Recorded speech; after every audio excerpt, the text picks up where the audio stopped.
সুপ্রিয় শিক্ষার্থী, আমরা আজকে তোমাদের সামনে নিয়ে চলে এসেছি পদার্থবিজ্ঞান দ্বিতীয় পত্রের তাপগতিবিদ্যার মেইন বইয়ের পেছনের অংশের যে ম্যাথমেটিক্স এমসিকিউ গুলো আছে সেইগুলো সলভ নিয়ে। এইটা হচ্ছে রিসেন্টলি প্রকাশিত যে বইটা আছে সেই বই অনুযায়ী সলভ করা। তো এই বইয়ের এমসিকিউ গুলো তোমরা কেন পড়বা, কেন সলভ করবা সেগুলো নিয়ে একটু আলোচনা করি। দেখো, মেইন বইয়ের পেছনের এমসিকিউ গুলো খুবই গুরুত্বপূর্ণ, কারণ টিচাররা তোমার গাইড থেকে কোশ্চেন করবে না, টিচার কিন্তু তোমার মেইন বই থেকে কোশ্চেন করবে। এই জন্য মেইন বইয়ের পেছনের এমসিকিউ গুলো খুবই গুরুত্বপূর্ণ। তো চলো আমরা আজকে শুরু করি। আর এই মেইন বইয়ের এমসিকিউ তোমার ভার্সিটি পরীক্ষা বলো, মেডিকেল এডমিশন বলো, আর ইঞ্জিনিয়ারিং এডমিশন বলো, যেখানেই তুমি বলো না কেন সব জায়গায় এই মেইন বইয়ের এমসিকিউ আসে। তো দেখি আজকে তোমাদের জন্য প্রথমে কোন এমসিকিউটা আছে এবং কি। দেখো, প্রথম আজকে এমসিকিউটা আছে, কোন তাপমাত্রায়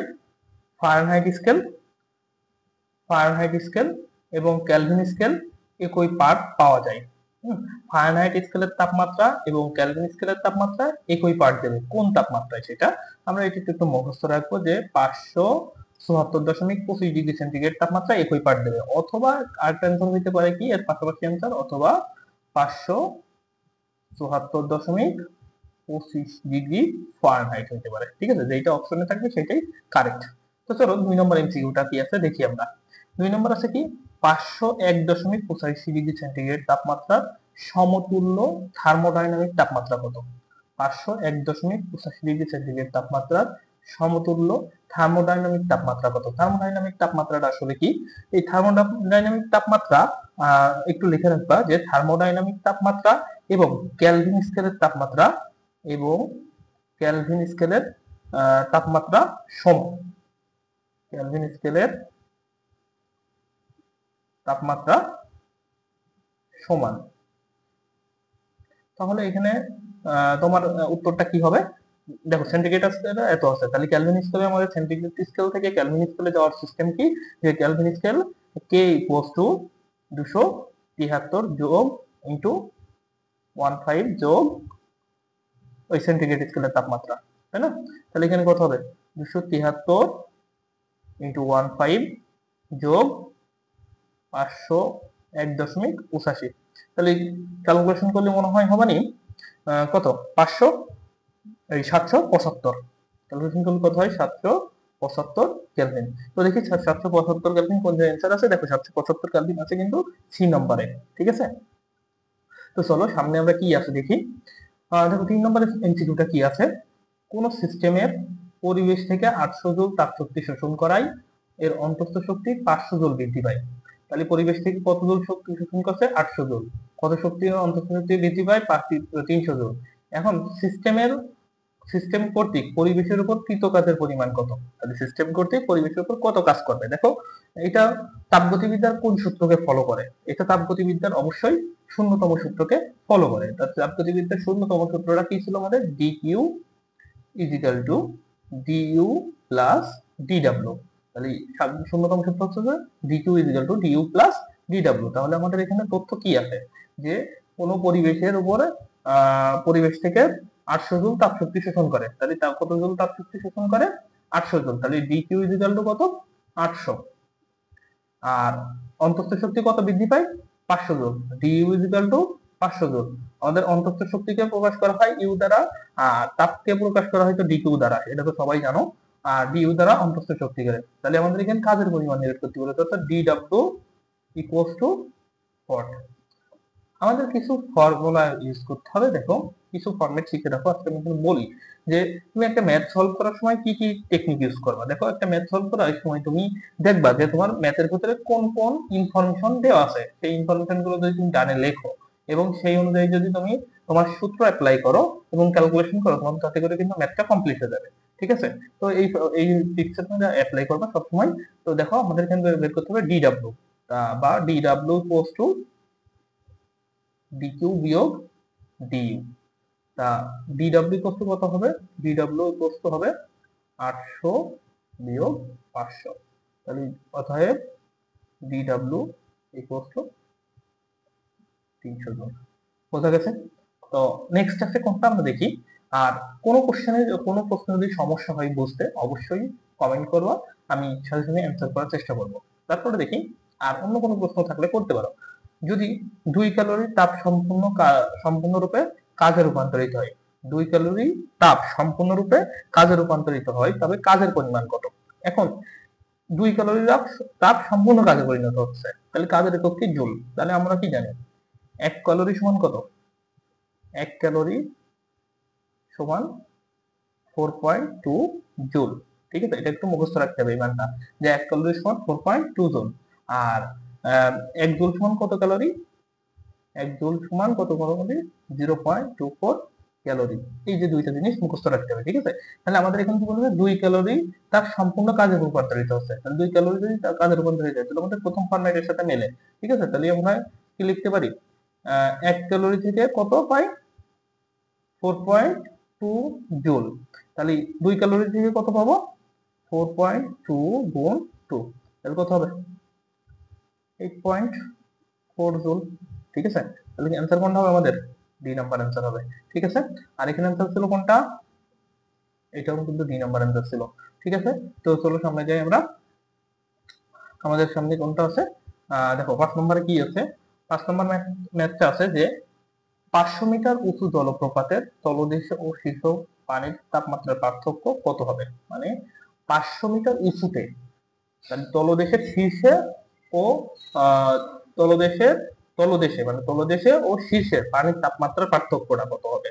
ঠিক আছে, তাহলে আমাদের কি কি তথ্য আছে? আমাদের ম্যাথমেটিক্স সিস্টেমে তথ্যটা আমরা বের করে নিই। দেখো তথ্য আমাদের কাছে কি? h = 500 metre. ঠিক আছে, আর আপেক্ষিক তাপ কত আছে?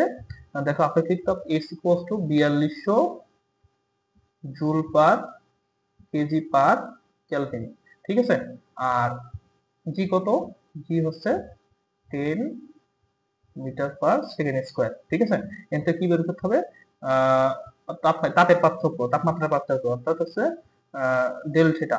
Del theta equals to hot. Del theta equals to hot. দেখো সরি, এখন তাহলে আমাদের উপরে যখন থাকে, উপরে আমাদের কি শক্তি সংরক্ষিত থাকে? বিভব শক্তি সংরক্ষিত থাকে। তাহলে আমরা কি লিখতে পারি? এম জি এইচ বিভব শক্তি ইকুয়ালস টু কি? তাপমাত্রার পরিবর্তন এম এস ডেল থিটা। এই সূত্র তো আমরা জানি। ঠিক আছে, তো এখান থেকে উভয় পক্ষ থেকে এম এম উঠে যায়, তাহলে থাকে G H equals to S del theta. আমাদের বের করতে হবে কি? Del theta. তাহলে আমি কি লিখতে পারি? Del theta equals to G H by del theta equals to G H by S, এটাকে লিখতে পারি। তাহলে আমরা এখন কি মান বসাইতে পারি? বা ডেল থিটা, সরি, বা ডেল থিটা ইকুয়ালস টু জি কত? জি হচ্ছে 10, এইচ কত? এইচ হচ্ছে 500, আর এস কত? এস হচ্ছে 4200। তাহলে এই শূন্য এই শূন্য কাটে, এই শূন্য এই শূন্য কাটে। ঠিক আছে, তাহলে উপরে কত হয়? 5×10⁻50 আর নিচে হয় 42। তো আমরা একটু ক্যালকুলেশন করি যে 50/42, তাহলে এই তুমি 50 আর 42 কাটো 2 দিয়ে, উপরে থেকে 25, নিচে থেকে 21। এখন দেখো এটা যদি আমরা ভাঙাই বা ভাগ করি, আমাদের তো ক্যালকুলেটর থাকবে না। তো ক্যালকুলেটর ছাড়া যদি আমাদের ভাগ করতে হয়, তাহলে আমি যদি 21 সরি 21 21 এখন কত দ্বারা ভাগ করো? 25 দ্বারা। আমরা এখানে ভাগ শিখতে সেই ছোটবেলার ফরম্যাটে। তাহলে 21 25 দ্বারা ভাগ করলে কত হয়? একবার যায়, তাই না? তাহলে 21 কে 21, তাহলে 4।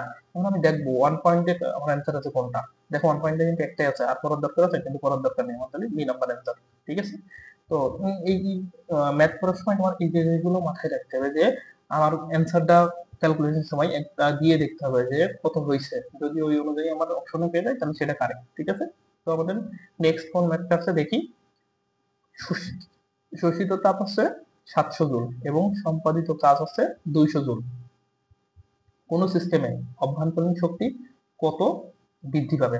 ঠিক আছে, শোষিত তাপ 700 জুল, সম্পাদিত কাজ 200 জুল। কোন সিস্টেমের অভ্যন্তরীণ শক্তি কত বৃদ্ধি পাবে? তাহলে আমাদের প্রথম কাজ হচ্ছে তথ্য লেখা। তাহলে শোষিত তাপ ডেল কিউ কত জুল? ডেল কিউ হচ্ছে 700 জুল। ঠিক আছে, এবং ডেল ডাব্লিউ কত? 200 জুল। ঠিক আছে, তাহলে অভ্যন্তরীণ শক্তি, অর্থাৎ অভ্যন্তরীণ শক্তি del U equals to hot. তাহলে আমাদের এটা তো তাপগতিবিদ্যার 16তম সূত্রকে ফলো করবে। তাহলে আমাদের সূত্র কি হবে? যে ডি কিউ বা del Q equals to del U plus del W.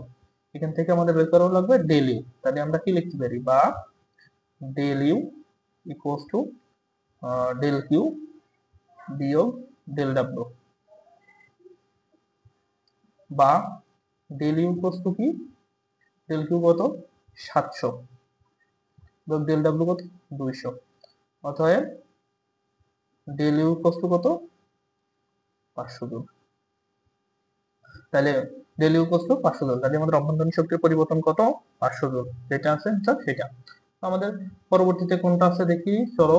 তো পরবর্তীতে আছে আমাদের, দেখো 7 নম্বর ম্যাথটা কি আছে। এখন একটা বিষয় আছে যে যেখানে বুঝবো না সেই জায়গায় তোমরা কোশ্চেন ধরে আমাকে প্রশ্ন করবা, ঠিক আছে, কমেন্টে প্রশ্ন করবা। আরেকটা বিষয় হচ্ছে যে তোমরা ভিডিওটাকে তোমরা আমাদের ইউটিউব চ্যানেলটাকে সাবস্ক্রাইব করে দিবা, ফেসবুক পেজে যাবা, গিয়ে ফেসবুক পেজে একটু ফলো দিয়ে দিবা, দিয়ে তোমরা আমাদের সাথে থাকবা এবং তোমাদের প্রয়োজন অনুযায়ী আমাকে ভিডিওর নিচে কমেন্ট করবা, আমি তোমাদের সেই অনুযায়ী ভিডিও বানিয়ে দেবো, ঠিক আছে, বা সেই অনুযায়ী তোমাদের আমি হেল্প করবো। এখন তোমরা এটাতে মনোযোগ দিবা এবং কোনটা তোমাদের জন্য ভালো হয় তোমরা আমাকে কমেন্টে জানাবা, ঠিক আছে। তো চলো আমরা 7 নম্বর ম্যাথটা কি আছে দেখি। একটি জলপ্রপাত 900 মিটার উঁচু। একটি জলপ্রপাত কত মিটার উঁচু, 900 মিটার। যদি ধরা হয় পতিত পানি গতিশক্তির অর্ধেক তাপে পরিণত হয়, তাহলে তাপমাত্রার বৃদ্ধি কত হবে।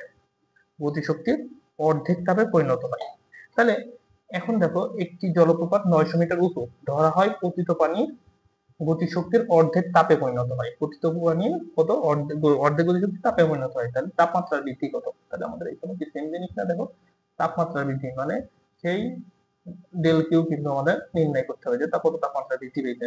এখন আমাদের এখানে উচ্চতা দিয়ে আছে কত, এইচ ইকুয়ালস টু 500 মিটার, ঠিক আছে, আর গতিশক্তির অর্ধেক।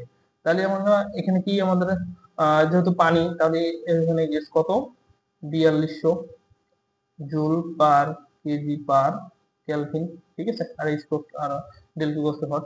তাহলে আমাদের কি সূত্র কি, হাফ ইন্টু যেহেতু গতিশক্তি অর্ধেক into H equals to M S del theta, বা এমএম এখানে উঠে যাবে, এমএম উঠে যাবে। আমাদের হচ্ছে যে এইচ ইকুয়ালস টু এইচ, এখান থেকে আমি কি করতে পারি, উভয় পক্ষে এমএম উঠে গেল, তাহলে এখানে কি থাকে, বা V H equals to 2s del theta, বা আমাদের এখান থেকে ডেল থিটা নির্ণয় করতে হবে, del theta equals to gh by 2s, ঠিক আছে।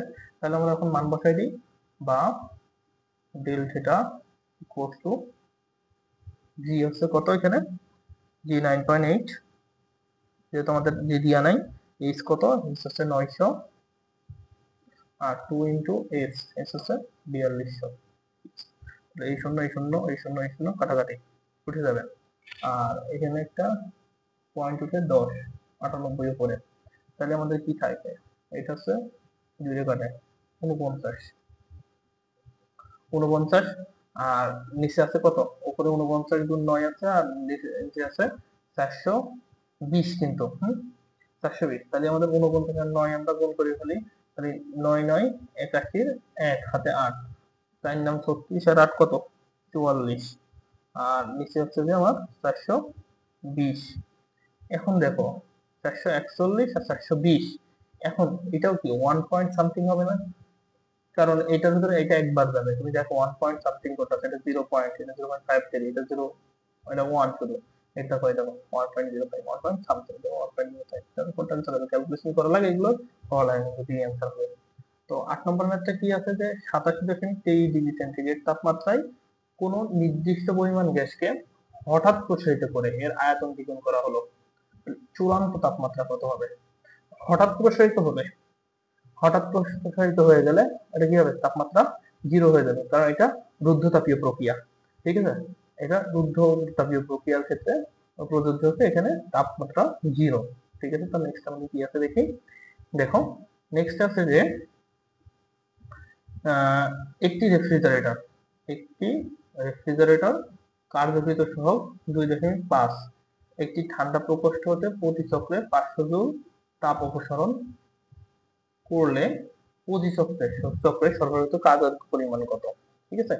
একটি রেফ্রিজারেটরের কার্যকৃত সহগ হচ্ছে যে 2.5। এটি ঠান্ডা প্রকোষ্ঠ হতে প্রতি চক্রে 500 জুল তাপ অপসারণ করে। তাহলে অপসারিত তাপ হচ্ছে যে কত, 500 জুল। সরবরাহকৃত কৃত কাজ কত, তাহলে কৃত কাজ আমাদের dw ইকুয়ালস টু হট, কারণ কার্যকৃত সহগের মান কত, কে 2.5, এবং ঠান্ডা প্রকোষ্ঠে প্রতি চক্রে কত জুল দাম, ডিকিউ, কিউ ইকুয়াল টু কত, 500 জুল। তাহলে আমাদের এখান থেকে বের করতে হবে ওয়ার্ক। তাহলে আমরা কি জানি, কে ইকুয়ালস টু রেফ্রিজারেটরের ক্ষেত্রে কার্যকৃত সহগের মান K equals to Q two by W. এটা আমাদের কার্যকৃত রেফ্রিজারেটরের কার্যকৃত সহগের সূত্র। কে কে আমরা কার্যকৃত সহগ বলি, বা তাহলে আমরা এখান থেকে ডাব্লিউ এর মান বের করবো, বা W equals to Q two by K. তাহলে বা K equals to Q two কত, 500, তাহলে হচ্ছে যে কে কত, 2.5। তাহলে আমরা এখানে একটা শূন্য বসাই দিই পয়েন্টের জন্য,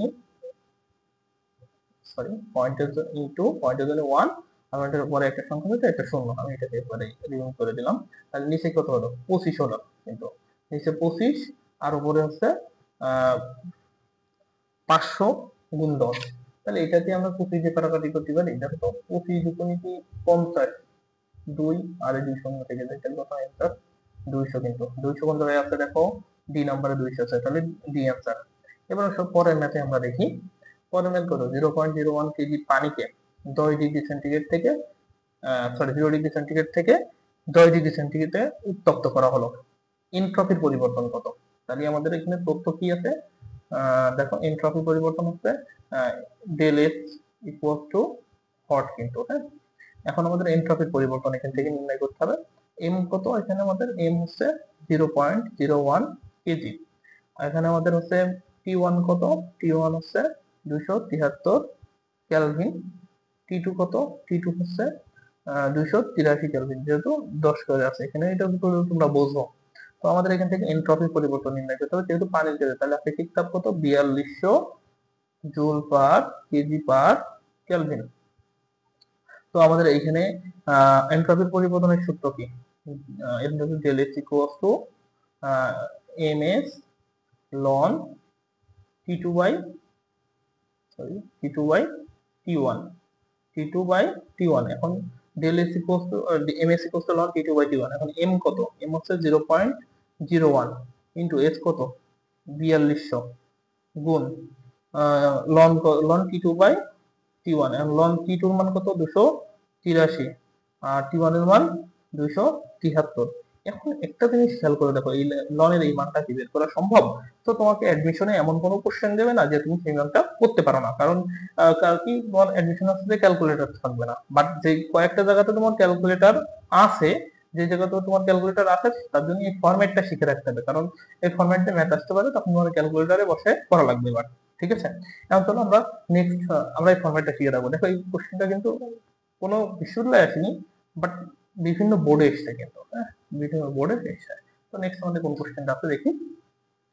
দেখো নেক্সট কোশ্চেন আছে যে 20 ডিগ্রি সেন্টিগ্রেড তাপমাত্রা, কত বলতেছি আমি, যে 20 ডিগ্রি সেন্টিগ্রেড তাপমাত্রা 20 কেজি পানিকে 100 ডিগ্রি সেন্টিগ্রেড তাপমাত্রায় বাষ্পে পরিণত করতে এনট্রপির পরিবর্তন কত। 20 ডিগ্রি সেন্টিগ্রেড তাপমাত্রায় 20 কেজি পানিকে 100 ডিগ্রি সেন্টিগ্রেড তাপমাত্রায় বাষ্পে পরিণত করতে। এখন এখানে আমাদের আগে তথ্য বের করতে হবে, তারপরে আমাদের এনট্রপির পরিবর্তন, অর্থাৎ del S equal to hot আমাদের তখন বের করতে হবে, ডেল এস বের করা লাগবে। আমাদের এখন তাপমাত্রা দিয়ে আছে টি ওয়ান কত, 20 ডিগ্রি হয় 273, তাহলে 294 কেলভিন। টি টু কত দিয়ে আছে, দেখো 373 কেলভিন। ঠিক আছে, তাহলে টি ওয়ান টি টু গেল। এখন এম ওয়ান কত, 20 কেজি। ঠিক আছে, এখন আমাদের বাষ্পীভবনের আপেক্ষিক সুপ্ত তাপ দিয়ে আছে, এটা আমি আর না লিখলাম, আপেক্ষিক সুপ্ত তাপ এটা হচ্ছে যে এল ভি, 22,68,000 গুণ 10⁶। ঠিক আছে, সরি। তো দেখো এখানে তুমি কি করবা, সেটা তুমি কি করবা, তাই না? তোমার এখন এখানে দুইটা কাজ আছে, একটু খেয়াল করে দেখো। একটা কাজ হচ্ছে তোমার, দেখো প্রথমে আছে 20 ডিগ্রি সেন্টিগ্রেড তাপমাত্রা থেকে 100 ডিগ্রি সেন্টিগ্রেড তাপমাত্রায় পৌঁছে সম্পূর্ণ উত্তপ্ত হচ্ছে পানিটা। এবার এই 100 থেকে 100°C তাপমাত্রা কি হবে, এই জায়গাটা হচ্ছে বাষ্পে পরিণত করবে, আর এই জায়গায় এই তাপ পরিবর্তন করে 100°তে পৌঁছে দিয়েছে। আর 100 থেকে 100°, তুমি 100°C পরে গিয়ে যা তাপ দিবা তখন ওই তাপে বাষ্পে পরিণত হবে, ঠিক আছে। এর আগ পর্যন্ত কিন্তু বাষ্পে পরিণত হয়নি। তো এখানে তোমাদের এনট্রপি পরিবর্তনকে দুই ভাবে নির্ণয় করতে হবে। একটা হচ্ছে যে কি, যে দেখো আমি দেখি del S one equal to M S ln T2/T1, ঠিক আছে। এটা হচ্ছে যে কোন ক্ষেত্রে, প্রথমটার ক্ষেত্রে অর্থাৎ 20 থেকে 100°C ক্ষেত্রে।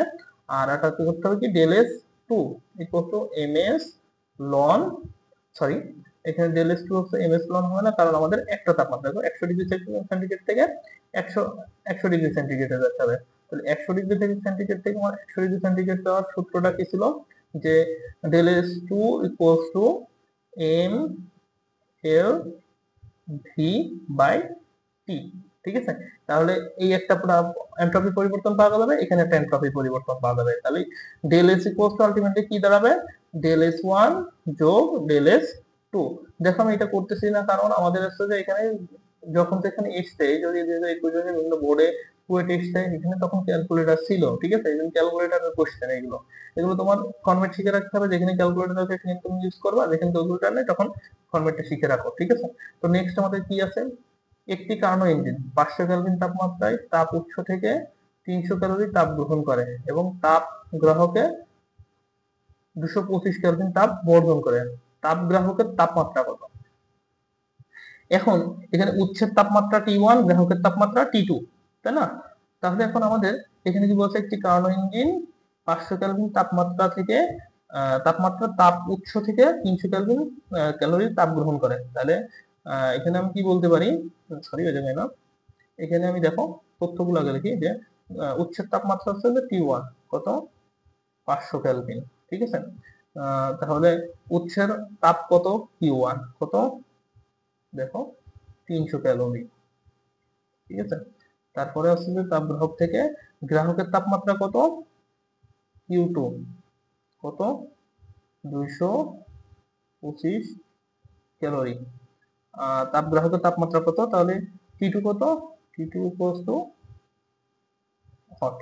তাহলে আমাদের এখানে সূত্র কি দাঁড়ায়, দেখো যে Q1 by Q2 equals to Q1 by T2, ঠিক আছে, আমাদের এই সূত্র। তাহলে এখান থেকে আমরা কি করব, আমাদের T2 ইকুয়ালস টু কি, T2 ইকুয়ালস টু, দেখো আমাদের সূত্র হচ্ছে T1 বাই T2। এটা কিন্তু আমাদের যেহেতু উচ্ছেদ তাপমাত্রা উচ্ছেদ না গ্রাহকের তাপমাত্রা নির্ণয় করতে হবে, তাহলে আমরা আর্গুন করে দিই। তাহলে Q1 sorry Q2 T1 by Q1, ঠিক আছে। তাহলে আমাদের এখন কি করতে হবে, মান বসাতে হবে, বা T2 ইকুয়ালস টু Q2 কত, Q2 হচ্ছে যে উচ্ছেদ তাপ 225 গুণ T1 কত 500 বাই কত, Q1 কত 300। এখন তাহলে তুমি কাটাকাটি করো, এটা কাটো, এটা কাটো, তাহলে উপরে কত থাকবে, 5 দুগুনি 10, আর 5 দুগুনি সরি 5 5 25, আর 5 দুগুনি 10, তাহলে 12 2 হাতে আমার 1, 5 দুগুনি 10 11, 1125 ভাগ 3, ঠিক আছে। তাহলে 1125 ভাগ 3 করলে কত হয়, দেখো আমরা সেই আগে ছোটবেলার নিয়ম অনুযায়ী ভাগ করবো এখন। তাহলে 3 দুগুণ 3 তিরিকে 9, 3 তিরিকে 9, তাহলে 2 ভেতরে যায় না, তাহলে আমি করতে লাগাবো। তাহলে কত, 3 সাথে 21, দেখো 37 কোথায় আছে, 37 কোথায় আছে, এই দেখো, তাহলে 375 ক্যালভিন। আর পড়া লাগবে, আর কিন্তু পড়া লাগবে না, এগুলো কিন্তু অ্যাডমিশনে তুমি পরীক্ষা হলে কি সময় পাবে না, তোমার ক্যালকুলেশন করতে হবে এবং তোমার অপশন গুলো তাকাতে হবে যেমন কোনটার সাথে মেলে। তোমাকে অনেক ট্রিকি হতে হবে, আর হচ্ছে তোমার সবসময় কি করতে হবে, যে অনেক বেশি বেশি প্র্যাকটিস করতে হবে ম্যাথ গুলো, তাইলে তোমার এইগুলো মাথায় আসবে, অন্যথায় কিন্তু তোমার এগুলো মাথায় আসবে না। তুমি হ্যাঁ এরকম মাথায় করে যাবা, যেমন মনে রাখতে হবে, করতে হবে, কিন্তু এগুলো ওই পর্যন্তই কিন্তু এরাপ হয়ে যাবে, তুমি কিন্তু কিছু করতে পারবে না। তারপর আছে দেখো 13 নম্বর ম্যাথ গুলো, এগুলো হচ্ছে যে মৌলিক মেথডে যে অনেকগুলো এমসিকিউ আছে, ওই এমসিকিউ তো অনেক থিওরি এমসিকিউ, ওখান থেকে আমরা শুধু ম্যাথ গুলো বেছে নিয়ে করতেছি, ঠিক আছে।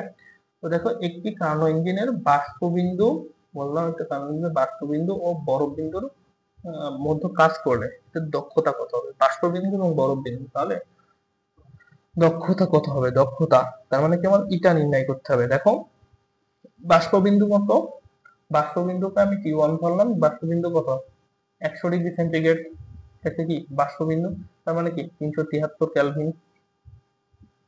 আর T2 কত, বরফ বিন্দু, বরফ বিন্দু কত 0°C বা 273 কেলভিন।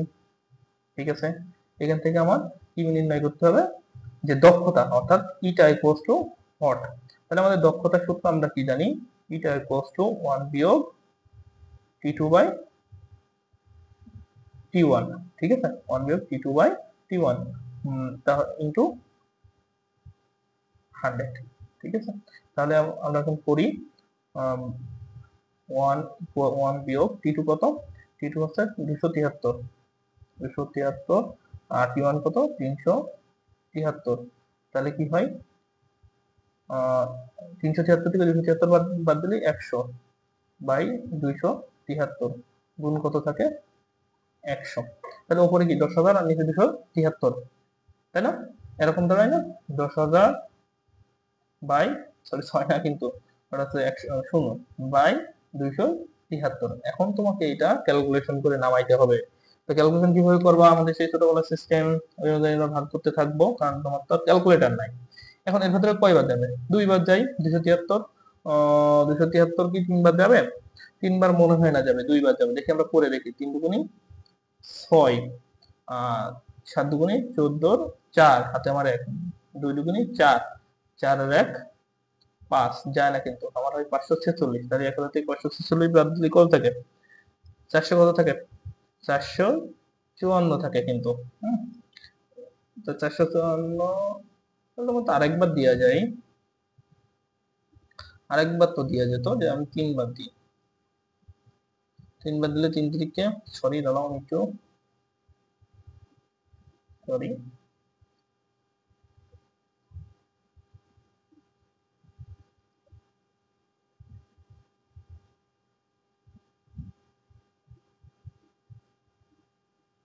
দেখো তাহলে আমাদের 10,000 ভাগ 273 ছিল। তাহলে আমরা দেখি 273 ভাগ দেবো আমরা 10,000 দিয়ে। ঠিক আছে, 10,000, তাহলে আমি যদি 3বার দিই এর ভিতরে, তাহলে 3 তিরিকে 9, 3 সাথে 21 1 হাতে আমার 2, 3 দুগুণি 6 আর 2 কত 8, 819 কিন্তু। তাহলে 819 কত থাকে, 100 181 কিন্তু থাকে। এর ভিতরে কি 273 যায় না কিন্তু, তাহলে আমাদের এখান থেকে শূন্যটা নামাই নিয়ে আসতে হবে। নিয়ে আসলাম, তাহলে এখান থেকে 273 কয়বার যাবে, হয়তো 6 বার যেতে পারে। দেখো এখানে তোমার অ্যান্সার চলে আসবে 36% মতো, অ্যান্সার কিন্তু 36% নাই। ঠিক আছে, এটা একটু খেয়াল করতে হবে। তো আমরা দেখি লাস্টে আমরা আমাদের কোন কোশ্চেনটা আছে এরপরে। দেখো এরপরে আমাদের আছে 100°C তাপমাত্রায় 1 কেজি পানিকে 0°C তাপমাত্রার বরফে পরিণত করতে এনট্রপির পরিবর্তন কত হবে। যেখানে বরফ গলনের আপেক্ষিক সুপ্ত তাপ এত এবং পানির আপেক্ষিক তাপ হচ্ছে 4200 জুল পার কেলভিন। এখানে আমাদের কি নির্ণয় করতে হবে, এনট্রপি পরিবর্তন। দেখো এনট্রপির পরিবর্তন নির্ণয় করতে তুমি কি জানো যে 100°C তাপমাত্রায় 1 কেজি পানিকে 0°C তাপমাত্রায় বরফে পরিণত করতে। তাহলে 100°C তাপমাত্রা 1 কেজি পানিকে 0°C তাপমাত্রা বরফে পরিণত এনট্রপি পরিবর্তন। এখন এখান থেকে প্রথমে কয়টা কাজ হবে, কয় সেক্টরে কাজ হবে সেটা আমরা দেখে নিই। এনট্রপির পরিবর্তন কয়টা সেক্টরে কাজ করবে। দেখো প্রথম এনট্রপিটার পরিবর্তন হবে যখন 100°C তাপমাত্রার পানিকে আমি এক কেজি পানিকে 0°C তাপমাত্রায় পরিণত করব, তখন এই জায়গাটায় একটা এনট্রপির পরিবর্তন হবে। ঠিক আছে, তারপরে আর একটা এনট্রপির পরিবর্তন কত হবে, এটাকে আমি রিয়েলাইজ করলাম। তারপরে যখন বরফ হব ভাব এখান থেকে নিয়ে 0 ডিগ্রি থেকে সেন্টিগ্রেড থেকে 0 ডিগ্রি সেন্টিগ্রেড তাপমাত্রায়, অর্থাৎ যে জায়গায় বরফ জমবে এই জায়গায় এসে একটা এনট্রপির পরিবর্তন হবে। তাহলে আমি এটা বললাম ΔS2। তাহলে আমাদের এনট্রপির পরিবর্তনের সূত্রটা কি, দেখো ΔS1 আমার কোন সূত্র ব্যবহার করা লাগবে, ΔS1 এ আমার সূত্র ব্যবহার করা লাগবে যে ms ln T2/T1 কিন্তু এটা হচ্ছে যে আমার ΔS1 এ। আর ΔS2 তে যেহেতু একই তাপমাত্রা, তাহলে কি আমার এটা হচ্ছে যে কোন তাপমাত্রা, এটা কিন্তু আপেক্ষিক বরফ পানিতে পরিণত হবে। বরফ পানিতে হতে পরিণত হচ্ছে আপেক্ষিক সুপ্ত তাপ হচ্ছে যে ΔS2 ইকুয়ালস টু mLV/T। ঠিক আছে, M L V by T. L V হচ্ছে যে ওই বরফ গলনের আপেক্ষিক সুপ্ত তাপ। ঠিক আছে, এখন এই ডেল এস ওয়ান বের করতে হবে, ডেল এস টু বের করতে হবে, করে আসলে যোগ করে দিলেই তখন আমাদের কাঙ্ক্ষিত এনট্রপির পরিবর্তনটা পাওয়া যাবে। অর্থাৎ del S equals to del S one যোগ ডেল এস টু। তখন এটা আমরা এখান থেকে কাঙ্ক্ষিত যে আমাদের এনট্রপির পরিবর্তন সেখান থেকে পাবো।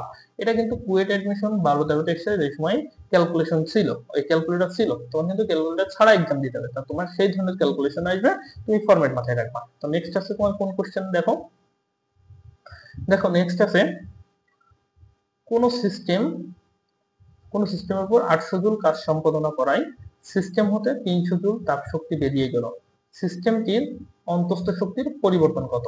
তাহলে সিস্টেমের অন্তস্থ শক্তির পরিবর্তন এটা কি, এই আগের সূত্র না? দেখো যে অন্তস্থ শক্তি হচ্ছে যে ডিইউ। দেখো আমরা আগে তথ্য লিখি যে আমাদের কাজ কত, ডি ডাব্লিউ ইকুয়াল টু কত, 500 জুল, তাই না? আর কত সিস্টেম থেকে বেরিয়ে গেল শক্তি, যে কাজ কোন সিস্টেমের উপর 500 জুল কাজ সম্পাদনা করায় সিস্টেম হতে 300 জুল তাপ শক্তি বেরিয়ে গেল। তাহলে ডি কিউ ইকুয়াল টু কত জুল বেরিয়ে গেল, 300 জুল তাপ শক্তি বেরিয়ে গেল। এখন কোশ্চেন দেখো, কোন সিস্টেমের উপরে 500 জুল কাজ সম্পাদনা করে। এখন দুইটা এখানে কাজ হবে, দেখো এখানে কিন্তু এটা 500 জুল ঋণাত্মক হবে, কারণ আমি বলে দিচ্ছি যে তুমি যদি সিস্টেমের উপরে কাজ করো, ধরো তুমি তোমার এখন পড়তে মন চাচ্ছে না, কিন্তু তোমার আব্বু বা আম্মু বলতেছে তুমি এখন পড়ো, তার মানে কি ওটা তোমার নিজের ইচ্ছার বিরুদ্ধে পড়তেছো, তখন কিন্তু ওই পড়াটা তো মাথায় ক্যাচ করে না, তখন কি হয়, ওটা কিন্তু নেগেটিভ হয়ে যায়। নেগেটিভ মানে কাজের থেকে অকাজটা বেশি হয়। ঠিক আছে, এখানেও ঠিক সেম, সিস্টেম যদি নিজে কাজ করতো তাহলে ধনাত্মক, কিন্তু সিস্টেমের উপরে কাজ করা আছে এই জন্যই কাজটা ঋণাত্মক। ক্লিয়ার কিনা? আর ক্লিয়ার যদি না হয় তাহলে কোশ্চেন করবো অবশ্যই। আর ডি কিউ ইকুয়াল টু কত, 300 জুল, তাহলে আমাদের বের করতে হবে এখানে অভ্যন্তরীণ অন্তস্থ শক্তি, ডি ইকুয়াল টু হট। তাহলে আমাদের শূন্যতম সূত্র কি, D Q equal to D U plus D W. তাহলে আমাদের কিন্তু সূত্র হচ্ছে ডিইউ ইকুয়াল টু ডিকিউ বিয়োগ ডিডব্লিউ, তাই না? তাহলে ডিকিউ কত, ডিইউ প্লাস টু ডিকিউ কত, আমাদের ডিকিউ হচ্ছে যে 300 জুল, আর মাইনাস ডিডব্লিউ কত, ডিডব্লিউ হচ্ছে যে মাইনাস 500 জুল। তাহলে কত হবে, প্লাস 800 জুল। কত জুল শক্তি বেড়ে যাবে, প্লাস 800 জুল। অ্যান্সার কত, ডিটা ইনটু। ঠিক আছে, এখন এখানে কিন্তু 800 জুল আছে, এবার প্লাস 800 জুল আছে, দেখাবো প্লাস 800 জুল। ঠিক আছে, দুইটাই কিন্তু সেম। সমষ্ণ প্রক্রিয়ায় একটি সিলিন্ডারের মধ্যে রাখা কিছু গ্যাস 800 জুল কাজ সম্পাদনা করলে গ্যাস কর্তৃক শোষিত তাপের পরিমাণ কত জুল? দেখো সমষ্ণ প্রক্রিয়া বলেছে, সমষ্ণ প্রক্রিয়া কি, এই সমষ্ণ প্রক্রিয়া কি বলবা কমেন্টে। টি জিরো, সমষ্ণ প্রক্রিয়া যদি টি জিরো হয়, যে কিছু গ্যাস 800 জুল কাজ সম্পাদনা করে, তাহলে গ্যাস কর্তৃক শোষিত তাপের পরিমাণ কত হবে? ভালো লাগবে, শূন্য। তারপরে 5 ডিগ্রি সেন্টিগ্রেড তাপমাত্রার জন্য ফারেনহাইট স্কেল, দেখো ফারেনহাইট স্কেল 5 ডিগ্রি সেন্টিগ্রেড তাপমাত্রার জন্য ফারেনহাইট স্কেলের মান কত? দেখো এটা কিন্তু অ্যাডমিশন এসেছে। ঠিক আছে, এখন দেখো 5 ডিগ্রি সেন্টিগ্রেড, তাহলে আমাদের তাপমাত্রার পরিবর্তনে কনভার্ট করার সিস্টেম কি, দেখো c/5 equals to f minus 32/9। তাই না? আমাদের এখানে ফারেনহাইট স্কেলের মান বের করতে বলেছে, তাইলে আমার c কত, 5 5 কেটে যায়, 5 5 কেটে যায় না, যেমন 5/5 f মাইনাস 32/9। তাহলে আমি আরো গুণ করে দিই, কাটাকাটি করে যাই 1, তাহলে f মাইনাস 32 ইকুয়াল টু কত হবে, 9, বা f ইকুয়াল টু কত, 32 আর 9 কত, 41 ডিগ্রি ফারেনহাইট। ঠিক আছে, অ্যান্সার কত, অ্যান্সার এ কিন্তু। হ্যাঁ, তারপরে দেখো একটি হিমায়ক শীতল বস্তুর তাপমাত্রা 250 কেলভিন এবং বাহিরে গরম আবহাওয়ার তাপমাত্রা 500 কেলভিন, কার্যকৃত সহগের মান, আমার কে এর মান বের করতে হবে। এখানে একটি শীতল হিমায়ক 250 কেলভিন, তাহলে আমার হচ্ছে যে T1 কত, 250 কেলভিন, T2 কত, 500 কেলভিন। তাহলে আমার হচ্ছে যে কে নির্ণয় সিস্টেম কি, এগুলোর ক্ষেত্রে দেখো কে equals two T1 by T2 বিয়োগ T1। ঠিক আছে, সূত্রটা মনে রেখো, কার্যকৃত সহগের মান নির্ণয় সিস্টেম। তাহলে T1 কত, T1 হচ্ছে 250 কেলভিন, তাহলে T2 কত, 500 কেলভিন বিয়োগ 250। ঠিক আছে, তাহলে কত হয়, 250/250, তাহলে কত হয়, এর মান কিন্তু 1, তাহলে আমার 1 आंसर কত, দেখো এই নম্বরে কিন্তু 1 आंसर আছে। তো মোটামুটি হয়তো তাপগতিবিদ্যার মোটামুটি এই এমসিকিউ গুলোই ছিল। তো তোমরা অবশ্যই যেখানে বুঝতে না পারবা সেখানে অবশ্যই কোশ্চেন করবা কমেন্ট বক্সে। তোমাদের জন্য কমেন্ট বক্স সবসময় উন্মুক্ত আছে। এবং আমাদের যে ফেসবুক পেজ আছে, ফেসবুক পেজে ফলো দিয়ে দিবা, এবং আমাদের ইউটিউব চ্যানেলটাকে তুমি সাবস্ক্রাইব করে দিবা নতুন নতুন সব ভিডিও পেতে। এবং দুই একদিনের ভেতরে তোমরা স্থিরতড়িৎ এই চ্যাপ্টারের ভিডিওটা পেয়ে যাবা। তো সবাইকে ধন্যবাদ। সবাই ভালো থাকো এবং অ্যাডমিশন জার্নিটা তোমাদের অনেক ভালো হোক এবং তোমরা তোমাদের স্বপ্নের বিশ্ববিদ্যালয়ে চান্স পাও, দোয়া করি। তো ঠিক আছে, তোমরা তোমাদের পরিশ্রম করো, ভালো কিছু হবে ইনশাল্লাহ। তো ধন্যবাদ সবাইকে। আল্লাহ হাফেজ।